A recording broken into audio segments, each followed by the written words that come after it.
Swami doesn't care even if his name is forgotten, as long as the values live on in people's hearts. That's the important thing for me. Swami is not just that body. I mean, you see it yourself every day. When Swami comes into the darshan compound, you get that sense of an enormous presence all around Swami, that stillness and peace and love and joy. That is Swami. That's Swami, not just that physical body. Swami doesn't care about the body. He doesn't care about publicizing the Satya Sai name. But as long as we live in love, Swami says some of his greatest devotees don't even know his name. So as long as we live in love, that's what I guess keeps me at bay. Swami tests us, and if we are mature enough to recognize the test, and we learn that particular test and pass it, then we go on to a new stage. Do you see all tests as gifts to you? No, sometimes I see them as trials. Sometimes I see them as trials, and sometimes it's like, oh Swami, not now, I can't take this right now, or oh Swami, please, enough. But Swami keeps, that's his love. The fact that he doesn't let up. Yeah. He keeps testing us and he keeps helping us to mature.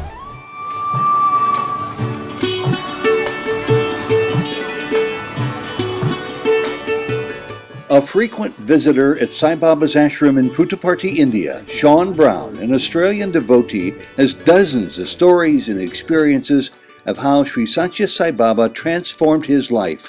Welcome to Souljourns. This interview was recorded in Prashanti Nilayam, Sai Baba's abode of peace, in January 2005.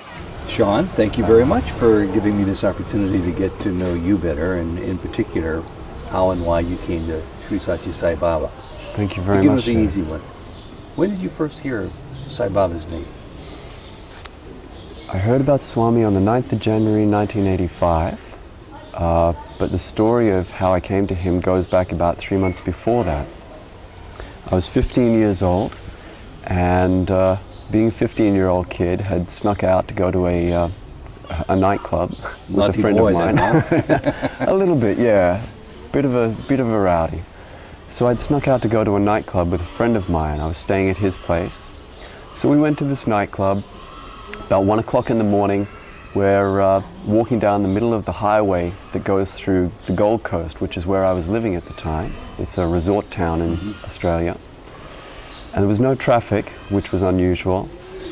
And so my friend and I were walking down the middle of this road. And a man came out from the side of the road. Now all I remember is he was short and he looked Italian. He walks over to us, completely ignores me, and goes to my friend and says, "What's the time?" And Reno said, "Well, it's about 1 o'clock in the morning." He said, "Because I've just arrived in Surfers Paradise." And he points over his shoulder. And he said, "And I've got to find such and such a hotel." Now I can't remember the name of the hotel, but it was the hotel next to where we had been dancing. So we said, "Oh, okay, you go up here about 2 kilometers, turn left, halfway down on the left-hand side, that's where your hotel is." So he said, "Oh, great, okay, well, thank you very much for that." And then he turned to me, completely ignored my friend, and said, "Do you believe in God?"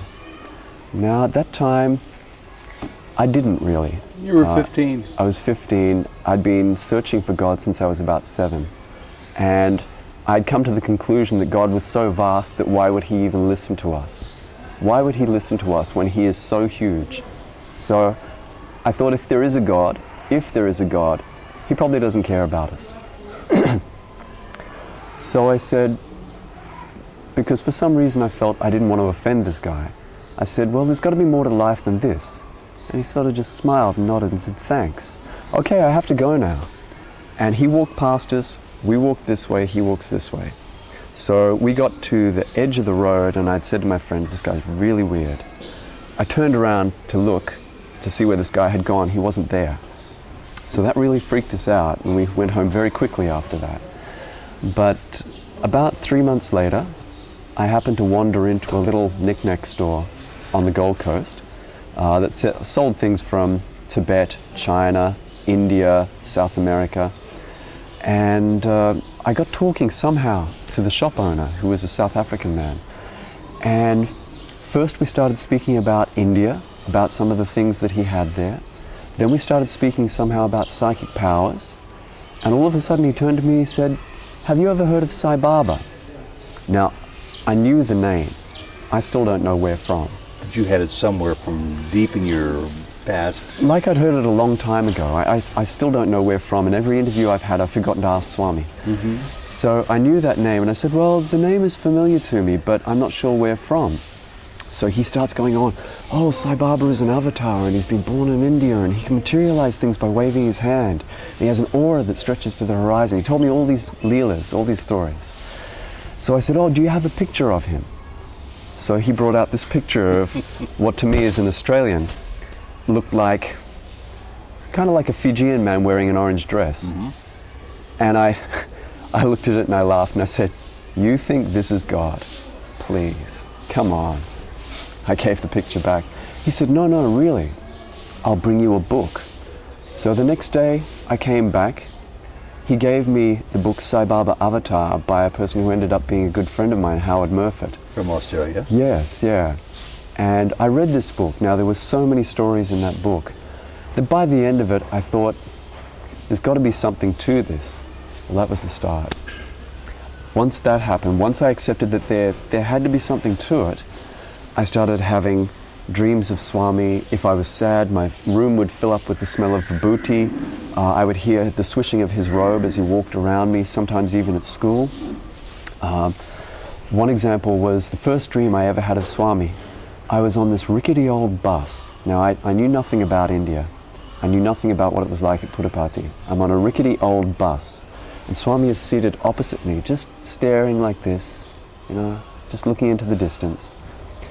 And I knelt down in front of him and said, Sai Baba, I have a question for you.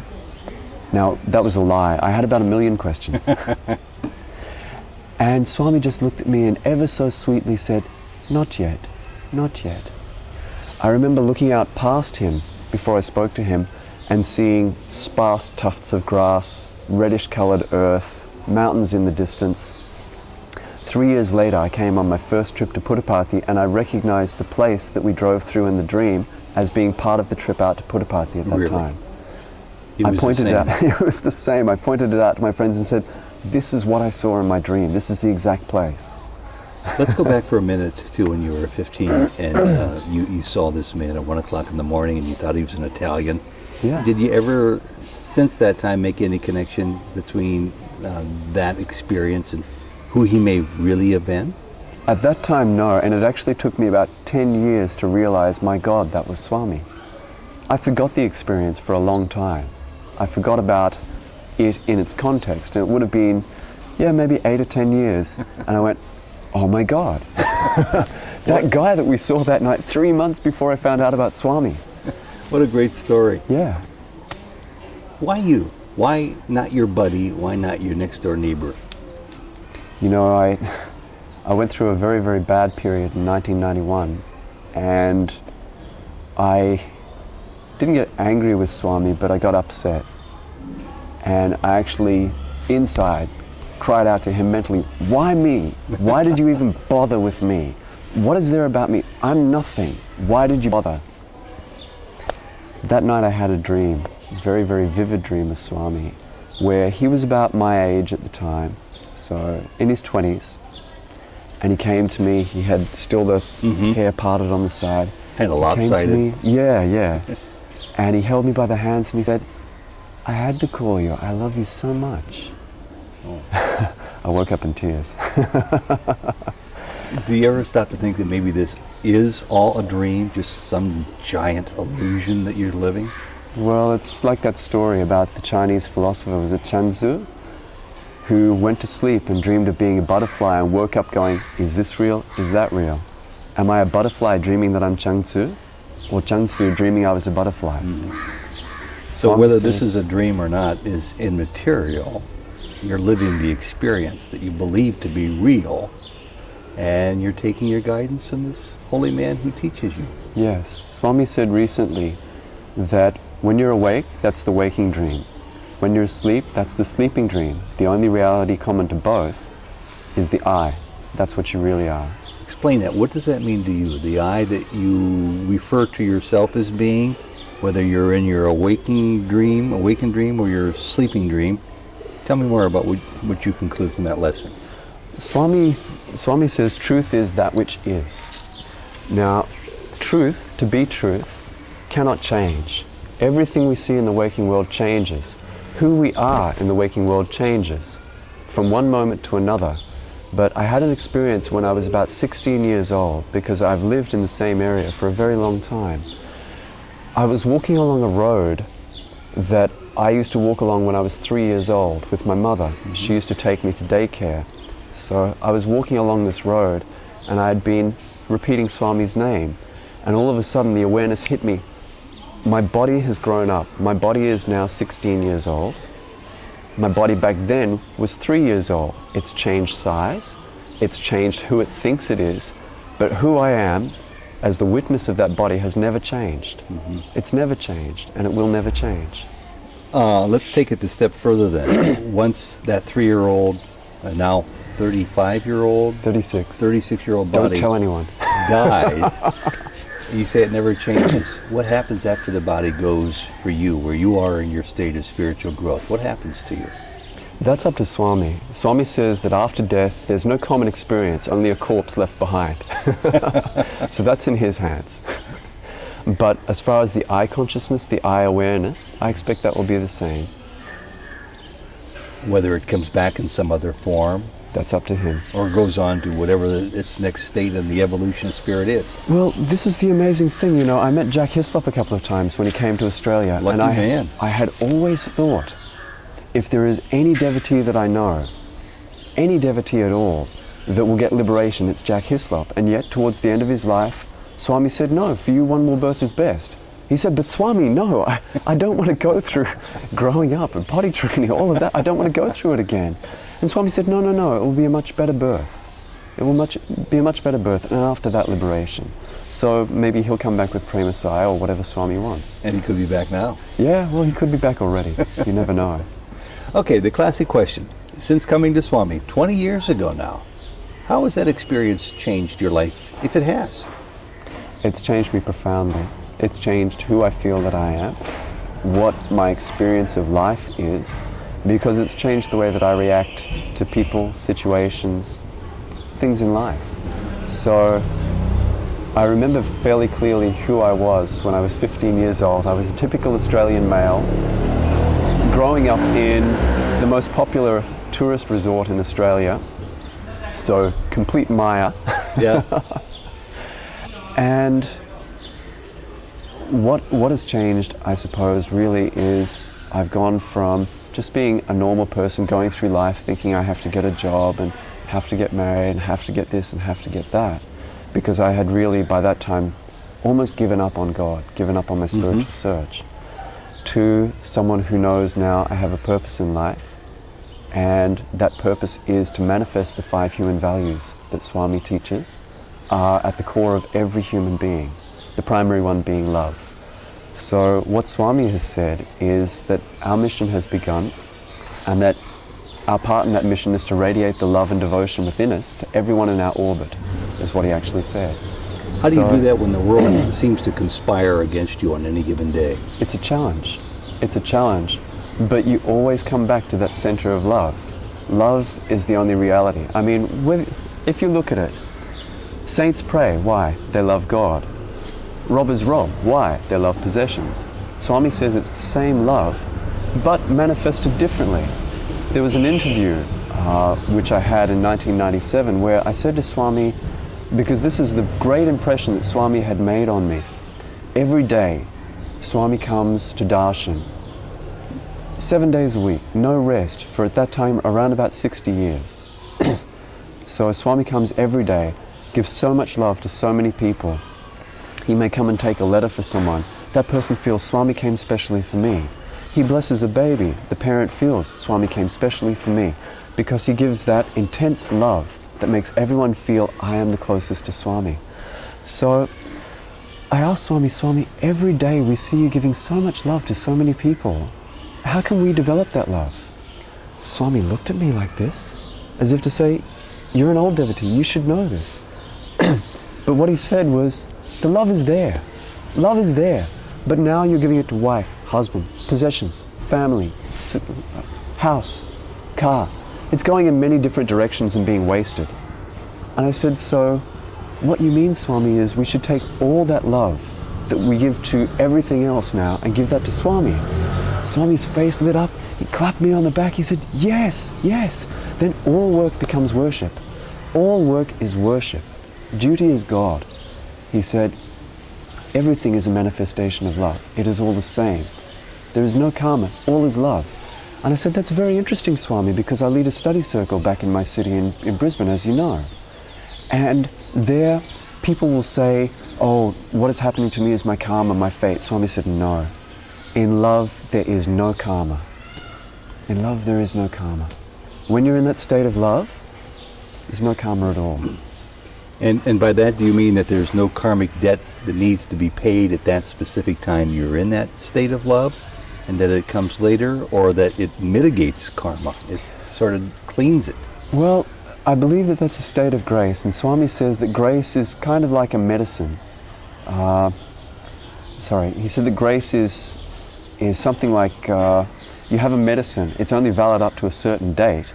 After that, it expires. Grace makes that karma, the medicine of that karma, expire.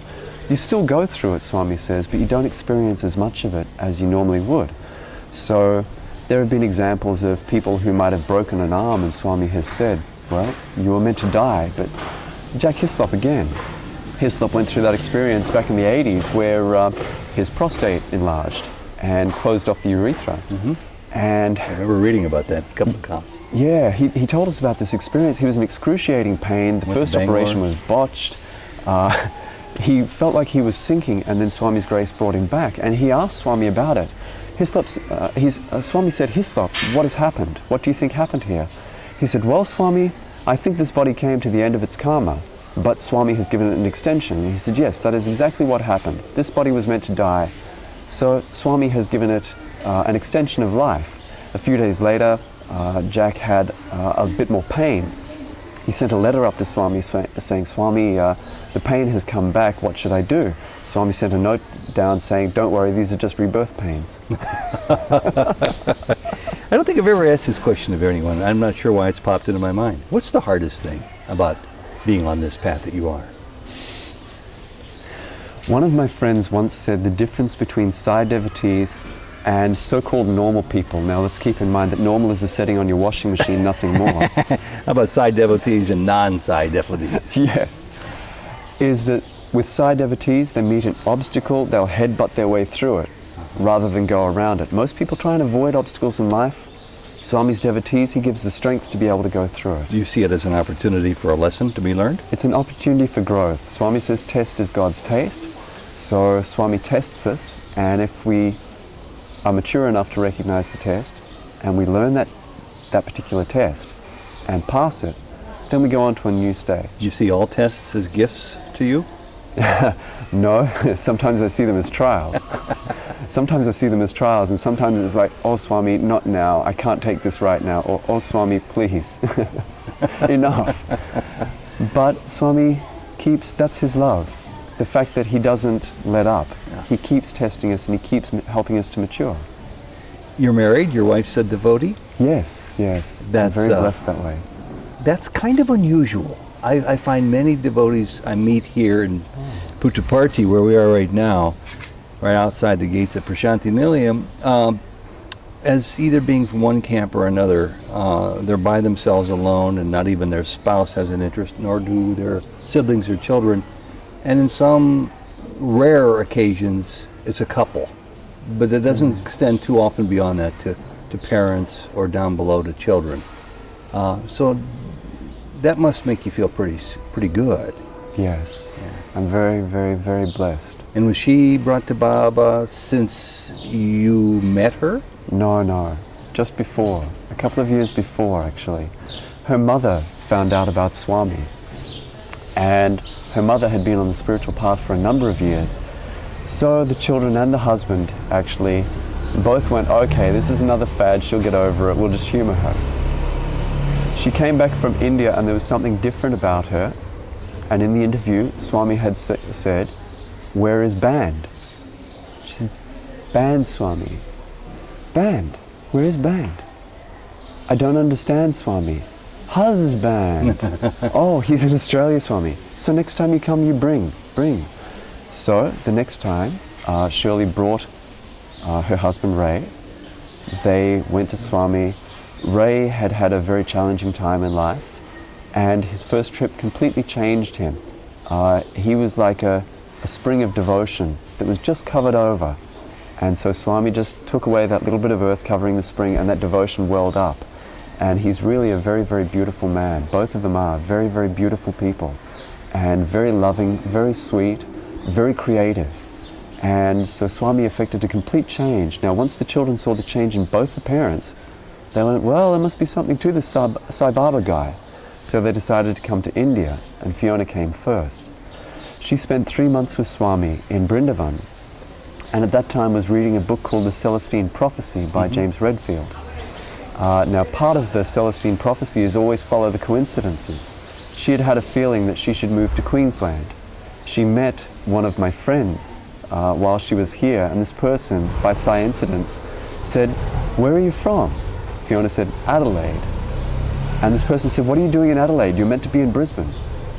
Now, she went, Om Sai Ram Swami, there's my confirmation. Through a whole series of coincidences, when she came back to Australia, she managed to land a job in Brisbane. Within 2 days of landing in Brisbane, she was brought to our Bhajan Centre. At that time, my job was to welcome the newcomers. And it was funny because I've not had this experience with anyone before.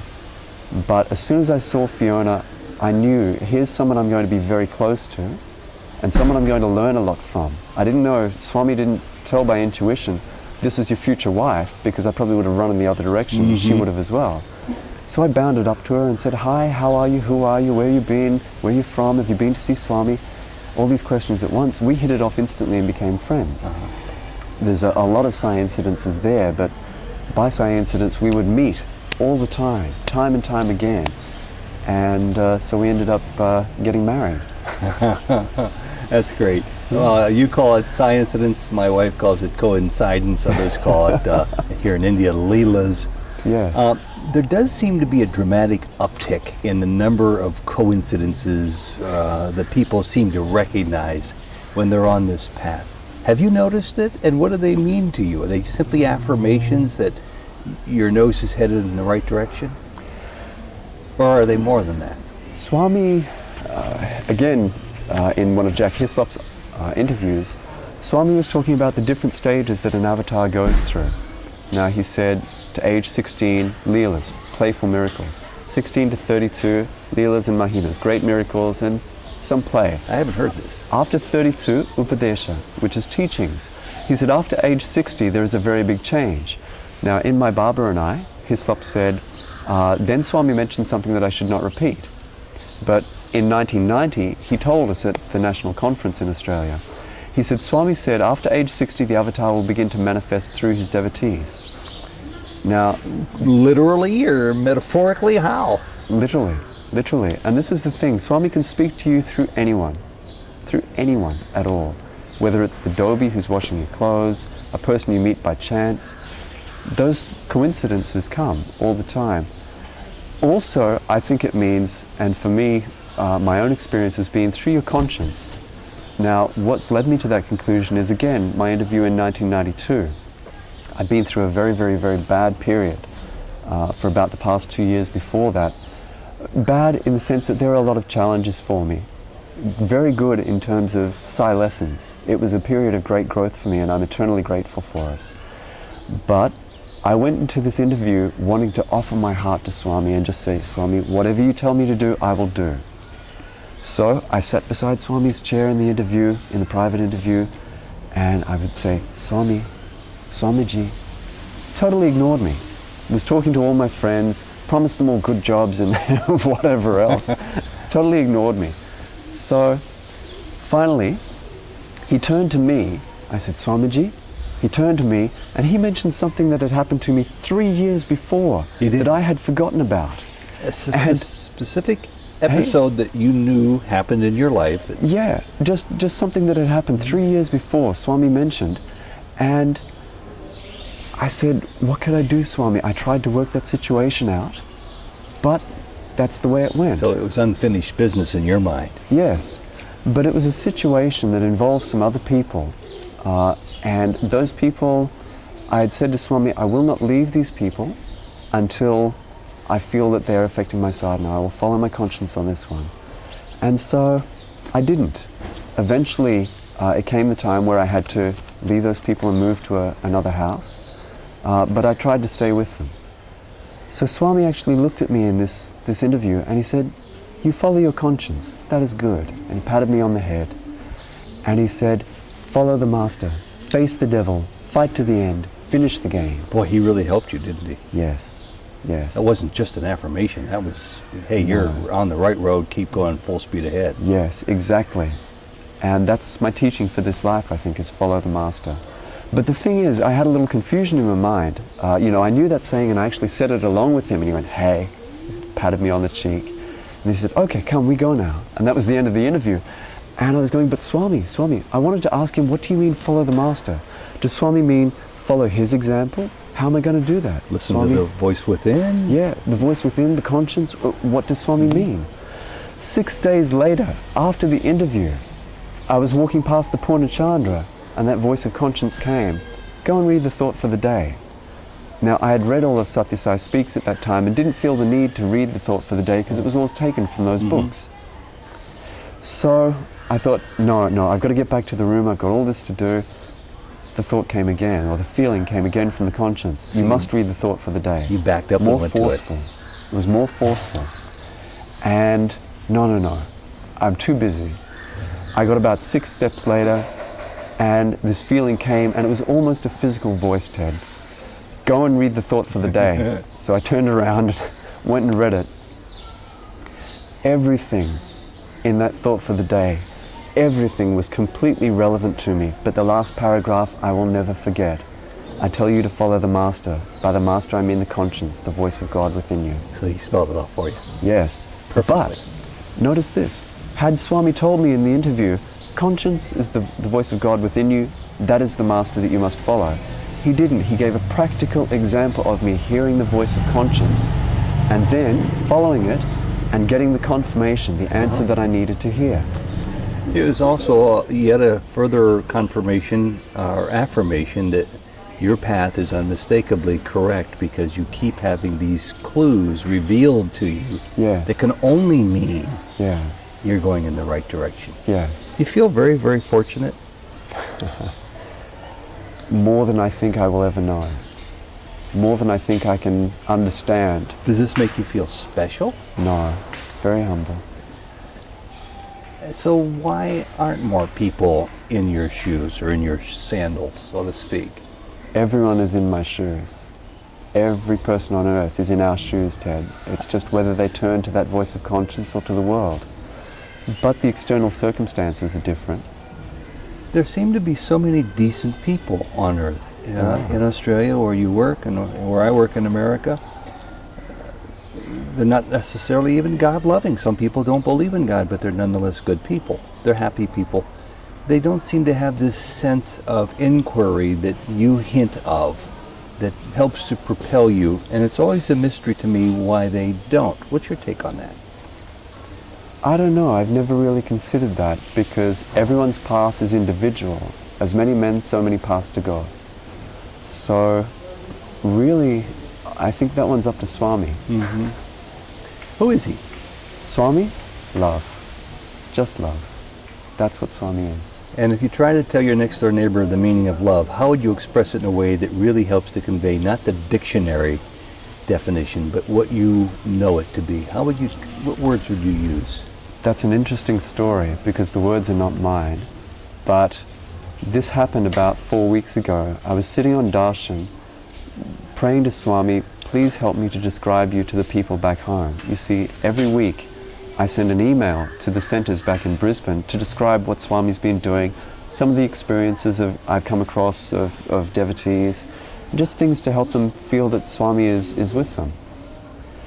And I was lost for words. I had no words to describe. You've already used them all up. The love that Swami is pouring out at this time. You know, people think that Swami is physically disabled, but Swami is making up for it in ways that we can't imagine. And the love that pours from Swami at the moment is just incredible. It's like sunlight from the sun. Let me stop you 1 second. Do you think it's truly a case of it being extra amounts and intensity of love, or do you think your receptors have grown to open more to feel what's steady and measured every day having a greater impact in your life because you're feeling it more? For other people I can't comment, but it seems like Swami has pulled back one of the veils between us and him so that we can see more of who he really is. So you believe you're seeing more? A little bit more of who he is. But this is a common experience at the moment in Prashanti. A lot of people are experiencing the same thing. So this is why I think Swami has pulled back the veil so that we're able to, all of us are able to see more of who he really is. Is that how you Pure described divine it then love. to your friends back in Brisbane with your last that email then? No, the way I described it was I was sitting on darshan and just praying, Swami, please give me the words, speak through me, help me to tell these people what it's like to be in your presence, what it's like to experience this outpouring of love. And immediately all around me was the smell of jasmine, and even the people beside me could smell it. Really? Yes, and this is a frequent occurrence. You know, we sit sometimes before Swami comes out for darshan, we sit and we talk about him, we tell stories and things like that. So quite often while we're sitting there, you'll smell this jasmine smell all around you. And as soon as you start speaking about what's happening outside in the world, it stops. As soon as you start speaking about Swami, it comes back again. So anyway, this jasmine smell came around me. And the words that came to me were, imagine the love of your own mother at her most loving moment in your memory.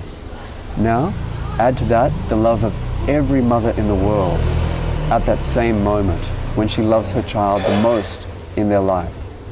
Then you take all the love of every friend you have ever had, mix that in. Then take the sweetness of all your devotion to God, mix that in, pour that into a human form, and you get some idea of what Swami is like. So you came up with some really wonderful new words to help define love. Those words popped into my head fully formed. I don't think I came up with them at all.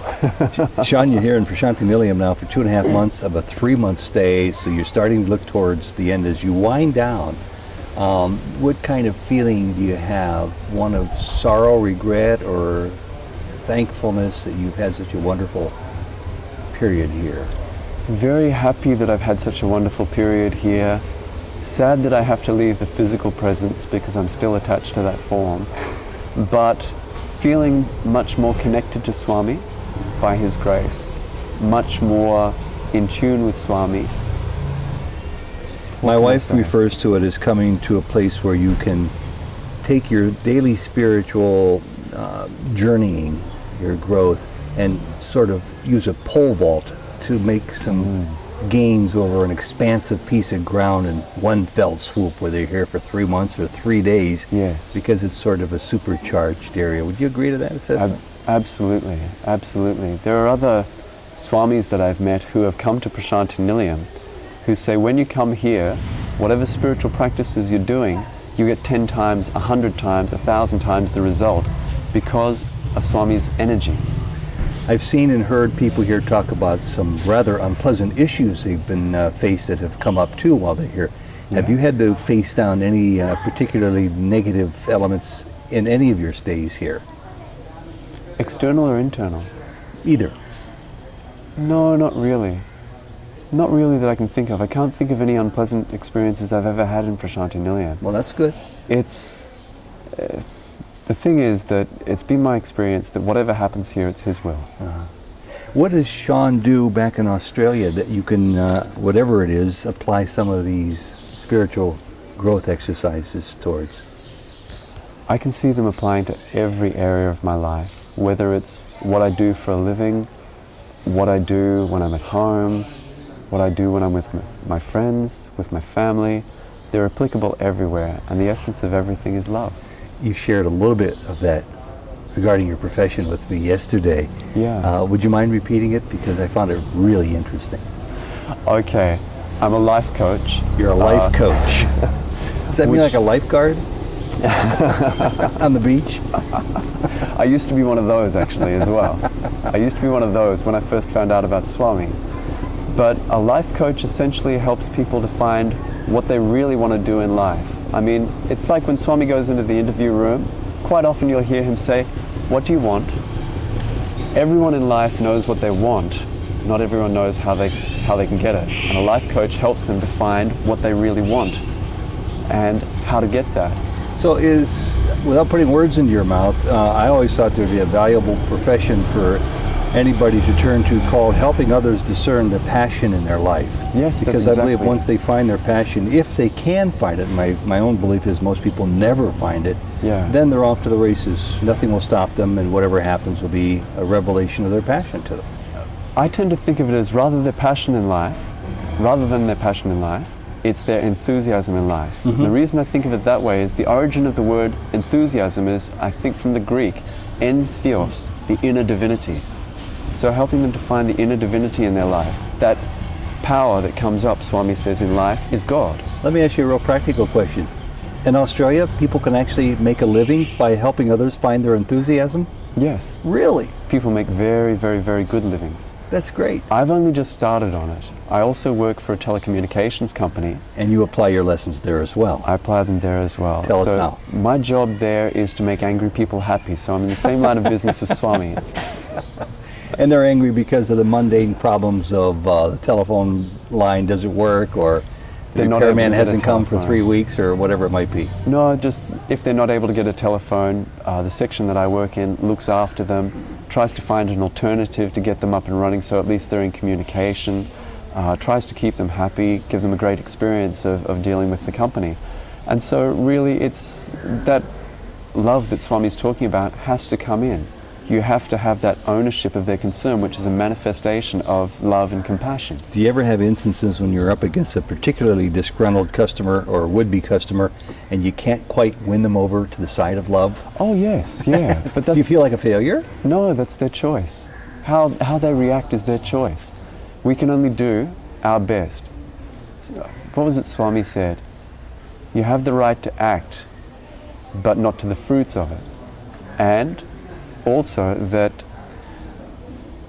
how we act, we have no control over how other people react, only over how we react and how we act.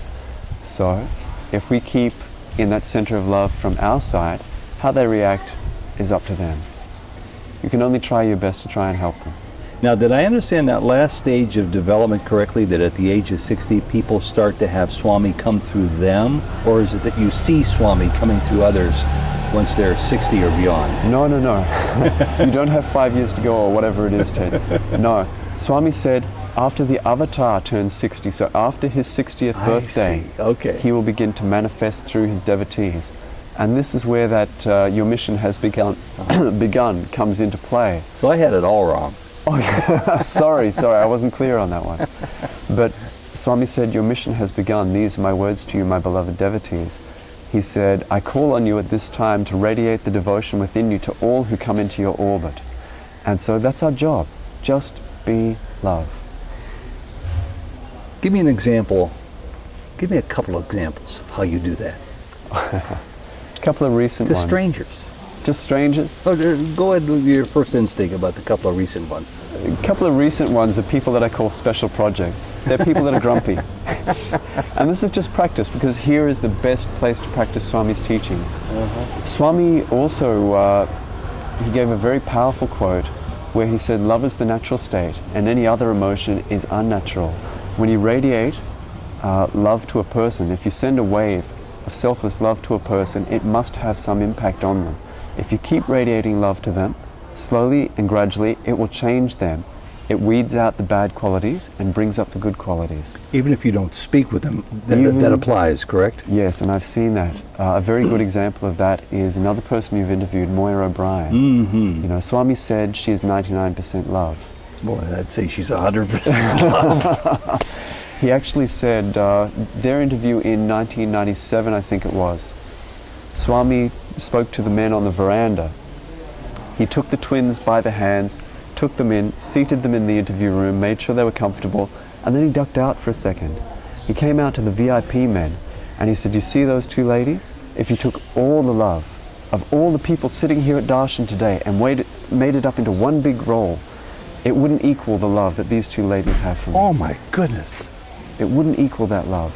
That's remarkable. And another thing that they do, and they've been a great example for me and for many others in this, is when they're not doing something for people, not serving the disabled, not helping people in some way, they sit there, or they used to sit there together and they would just radiate love to anyone they knew was sick or sad. And Swami said to them in the interview, you serve with the mind. So it doesn't matter whether you're stuck in a wheelchair or housebound, you can still do service just by radiating love, just by radiating this love. Now, 2 of my special projects have been, interestingly enough, Sevadal that we've had. Only 2? Just 2 of them, just 2 of them. But all it was every day that I came in, just a big smile, beam that love to them, and say Sai Ram, which is acknowledging the inner divinity in both of us. And on the last day, before they left, they almost had tears in their eyes. They were saying, Sai Ram, sir, we're really going to miss you. Thank you so much. Can we take photos with all of these things? They were like family by the end of it. There was another Sevadal in our new building. First time he saw me, I had been at Moya's place till 11 o'clock at night helping her to clean up. And when I came through, you're coming so late. Why are you doing this? This is very bad. So I just beamed love at him and said, Sai Ram, Swami says we should speak softly, speak sweetly, and just beam love at him over the next couple of days. Now, every time I see him, Sai Ram, sir. That love, if we act with love, people react with love. Swami says the whole world is just reaction, reflection, resound. If we radiate love, it comes back. If we radiate anger, it comes back. And it sounds like the way you're describing it, even though your latest examples were you using words, smiles and words at other people, sitting in darshan for 4 interminable hours before Baba shows up, you can be doing it quite silently, without motion, without movement even. Yes, it's a very, very, very powerful spiritual practice, Swami says, just to radiate love. You are obviously a person who is not only in love with life, but in love with Baba, and get a great sense of humor and a great outlook on life. What keeps you at bay in your, and presumably your desire to spread the word about who this guy is, what his message is? He says not to proselytize. How can you resist it? Swami said to a friend of mine, when he said, Baba, how are we to speak of you in England? There the government doesn't like gurus. How are we to speak of you? Swami said, no. Don't speak about Swami. Speak about the values. Love, truth, peace, right conduct, non-violence. Swami doesn't care even if his name is forgotten, as long as the values live on in people's hearts. That's the important thing for me. Swami is not just that body. I mean, you see it yourself every day. When Swami comes into the darshan compound, you get that sense of an enormous presence all around Swami, that stillness and peace and love and joy. That is Swami. That's Swami, not just that physical body. Swami doesn't care about the body. He doesn't care about publicizing the Satya Sai name. But as long as we live in love, Swami says some of his greatest devotees don't even know his name. So as long as we live in love, that's what I guess keeps me at bay. But as well as that, ever since I found out about Swami, that voice of conscience has always told me, you can speak to this person, no, don't speak to that person. Baba is real. Yes. No more questions from me, but I would like to give you, Shaun, one last opportunity to say anything you want that would help amplify what we've been talking about here, or add to it with a new thought about Sai Baba, his impact in your life, where you seem to be headed as a mature man, still in the prime of your life with many years to go. Do you have any idea where this is going to take you in the next 20, 30, 40 years? That's up to Swami, but where I hope it will take me is back to him. That's my goal. That's my aim. Just go back to Swami. So aren't you with him now? Yes.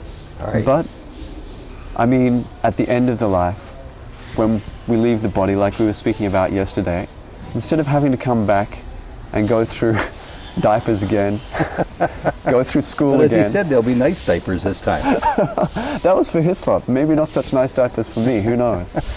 But that's the goal, really, is, and this is the great thing, I found a quote from Swami, where Swami said, God is love. If you want to merge in God, you too must become love. Like merges with like. Oil doesn't merge with water, water doesn't merge with oil. In order to become God, you must become God. In order to become love, God, you must become love. God is love. Shaun, a couple of extra points you wanted to make. Okay. The first was about 6 months after I found out about Swami. I was a 16-year-old student in my final year of high school. I was sitting in class, just for once, and this is a miracle of Swami in itself, trying to pay attention to the teacher. And I actually heard Swami's voice from behind me and to the right. This was an audible voice, a human voice. I actually turned around to see if someone was there. There was no one there. But that voice said to me, "You love and are loved, but I am the love in your heart." Say that again? You love and are loved, but I am the love in your heart. Looking back over these 3 months, I've spent 20 years learning what Swami told me that day. That's what I've been learning. And it's taken you a while to get that message in your own heart. I'm pretty thick. So everything has been an elaboration of that Swami is just love. If you want to be a devotee of Swami, it has to start with love. Not only that, it starts with love, it ends with love. Like Swami says, start the day with love, fill the day with love, spend the day with love, end the day with love. This is the way to God. Great. And we were in an interview in 1997, and these were two experiences. One is just sort of Leela, the other was quite profound. In this interview, I was sitting right beside Swami's chair. I was very, very close to him, and there was a man there. Swami came in. We had a new group from Australia, mostly new people. Some had only known about Swami for about 6 months. There was an Indian man sitting there at Swami's feet as well. Now, all of these people seemed to be new. When Swami walked in, he sort of looked around, just stirring the air with his hand. Everyone thought that he was going to make some divine pronouncement. They didn't know what he was going to say, but they thought this is going to be really profound. And this is Swami for me. Swami said, "Are you happy? Do you want the fan on?" Swami then adjusted the fan, made sure everyone had enough room to sit. Only after everyone else was comfortable would Swami himself sit down. Oh. The perfect host. So human, so loving, and so divine at the same time. So Swami sat down. He said to this man, "When are you leaving?" The man said, "Tomorrow." Swami said, "Tomorrow." "International?" This man said, "Sorry, Swami?" Swami said, "International flight?" He said, "Oh yes, Swami, Geneva." And Swami said, Yes, I know, you are from the UN." This man was stunned. And Swami said, "Do you want kankanam?" Which means bracelet. Mm-hmm. And before the man could answer, Swami waved his hand. Now I could see underneath Swami's hand, and this bracelet slid from the middle of Swami's palm, and he just caught it by the last link. So he took it, he said, come. He took this bracelet like this. He said, "See, here's the clasp, here's how it works. It fits together like this." He said, "Come, I'll put." And then he went to put it on this man's wrist, and it wouldn't fit. It was too small. And Swami sort of went, he blew on it, and it was big enough to fit. And so this man was just looking at this bracelet and looking at Swami. Swami smiled and blessed him. And then he sat back on his chair. Now my mother, who is not a devotee, had met Arthur Hillcoat in the airport when she came to pick me up on our previous trip. And she'd seen Arthur's ring. And she said, Swami must be good at sleight of hand. Yeah. So I decided that I would ask Swami to show me something unmistakable so that I could say no, not sleight of hand. Even though I knew. You asked him that? No, just inside. Okay. Just inside. So Swami is sitting here with his hands resting on the side of his chair. I can see his hand. Now Swami looks, I'm just staring only at his hand. Swami looks at this fellow's wife and says, "Jealous?" Like that. In the time it took him to say jealous, I looked from his hand to his mouth to his hand. When I looked back, there was a watch underneath Swami's hand. It had been empty a half a second before. Not even that. He just said jealous. I went like that. When I looked back, there's a watch sitting there. Now this was a silver watch with gold filigree, beautiful thick band on it, and Swami just goes like that. And everyone of course went, "Ooh." Swami got the wife to come up, and he unclasped the band and put it on her hand, and looked at it and went, 7:30, perfect. Gotcha. Watch your words, watch your thoughts, watch your actions. Watch your words, watch your actions. Watch your thoughts, watch your character, watch your heart. He's got slogans for everything, doesn't he? He has. He has. Was there another one then? And then Swami started taking us in for private interviews after this. So first he took this man and his wife in, and then a couple of other people. Now, I was sitting right beside the door to the private interview room, and so I would hold the curtain aside for Swami. You know, when you look into someone's eyes, you can see something of their personality, something of who they are, something maybe of their emotional state. When Swami came out of this interview, he looked down into my eyes and there was absolutely nothing there. No ego, no personality. It was like looking into infinity. In his eyes. In his eyes. It was like looking into infinity. There was no ego, no personality whatsoever. It was like looking through a window into space. It was quite incredible. That was one of the experiences that showed me that what Swami is not just that body. Swami is infinite. That's great. The wonderful thing about having an omnipresent guru, no matter where you are, you're with him. And you have him with you now. Yes. Shaun, it's been a delight talking to you here. Thank you very much, and Sai Ram. Sai Ram, thank you very much.